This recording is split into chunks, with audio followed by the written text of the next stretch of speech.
This video will show you how to install a T-bar plaster frame and a lay-in 5750 Plaque diffuser. Metalaire lay-in diffusers are designed to fit into a regular T-bar grid.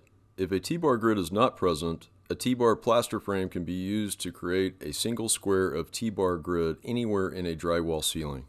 The first step is to cut out the hole in the proper location.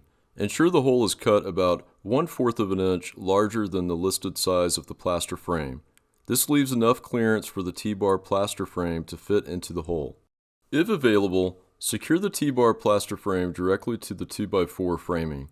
If you need to secure the T-bar plaster frame to the drywall, use T-bar mounting clips or angles. This will ensure that the T-bar plaster frame is securely attached to the drywall and can support the weight of the installed diffuser.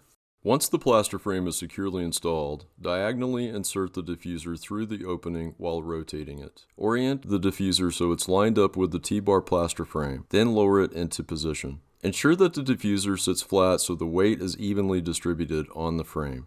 Connect the ductwork to the inlet on the top of the diffuser and ensure it's tightly secured. Once connected, the installation of the T-bar plaster frame and 5750 Plaque diffuser is complete.